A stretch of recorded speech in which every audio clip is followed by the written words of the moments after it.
Like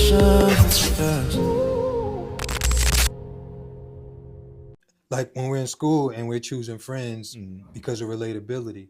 Oh yeah, you got those Jordans, I got those Jordans too. Yeah. Oh, we sit close to each other, right? So we're not choosing friends because we're in alignment. And then as you grow, you can separate the gap between, okay, nah, that's I love you, I rock with you, but that's not my tribe. I'm not trying to go down that direction, because a lot of times, like, it's two things. We say we're a product of our environment, but we don't stop to investigate the environment. Who created this? Why is this store here? Why is this liquor store here, right? These environments that highlight our pain and enhance our pain, right? So now we become victims of these barriers, and we become, like, growing up, I didn't see that many representations of what it meant to be a fully developed man. Yeah, I seen men, right? But it was a lot of men dealing with mental health issues now that you can identify it as mental health issues.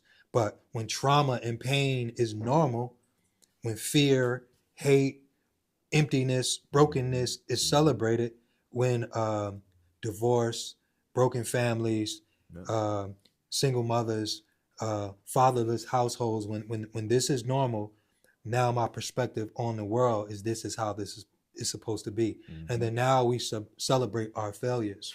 And if I can't identify that you fail, you ain't black. Exactly. You know what I'm saying? Oh yeah. All day. You talk white. You using big words. Why you trying to be white? Yeah. You ain't a real, like, you know what I'm saying? Yeah, and let me say this, because I want to say this. Excuse my language, right? Being a real nigga is a mental illness. It is. You know what I'm saying? It is.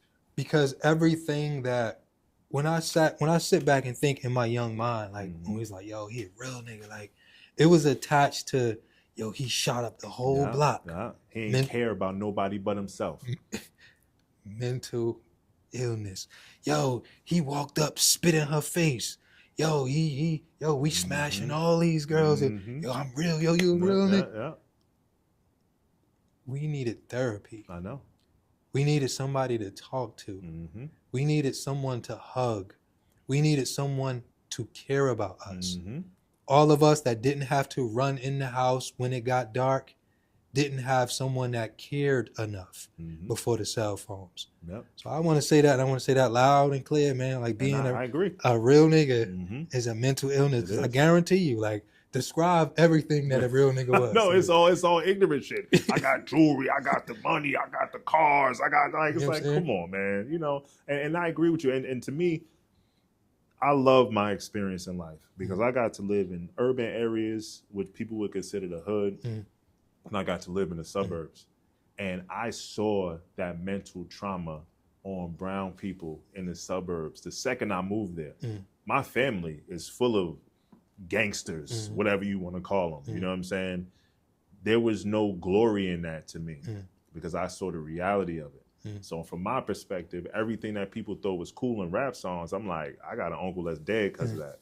I got cousins in jail because of that. You know what I mean? I got broken households because there's nothing cool about that. When I got to the suburbs, I noticed that all of the brown people, all of the black kids felt like they had to be a part of that in order to be black. You know what I'm saying? And you just like, oh, like, I used to look at them like, that's crazy, like, bro. What's up with y'all? I'm gonna let you know this. When I moved what into happens Maplewood, when your plight become your culture? Exactly. And that's why you identify. Yo, you ain't never been to jail? Yeah, that's what I'm saying. Like, you ain't never been to the hood? Yo, you know what bugged me out on everything that's good? When we went to college, because Facebook came about. Like, I graduated high school in 2003. So I'll never forget, it was my sophomore year. So 03, 04 was my freshman year. 04, 05 was my sophomore year at Rutgers.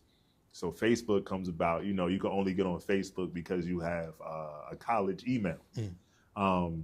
Everybody's hometown, North. I'm like, you live in Maplewood. You grew up in Maplewood. Why you got to be associated with North? Because your skin is brown? You know what I'm saying? Like, that's cool, but there has to be so much more than just that. You know what I mean? And like I said, I noticed it. When I moved into Maplewood, I lived down the street from this park called D Hart Park, right? It's across Springfield Avenue. it's still the suburbs to me.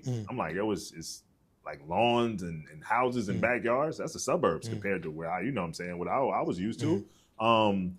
They called it Maplehood because that's where all the brown. Where you live at? I'm like, I live on Toronto Court. Oh, you live in Maplehood? I'm like, what are you talking about? I'm like, we all live in the suburbs. Why is that a negative thing? Why is achieving certain things a negative thing? Why is speaking a certain way a negative thing? Why is carrying yourself a certain way a negative thing? You know what I mean? And the crazy thing to me is now that I'm older, I realize that what we've been sold as Black culture ain't Black culture. It's the antithesis to Black culture.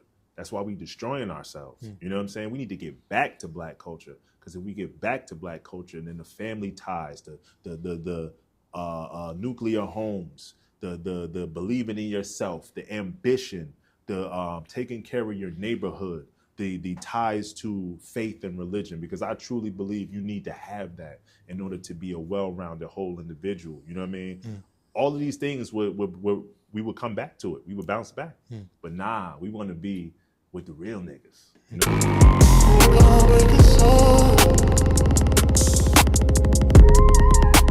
Session, yes.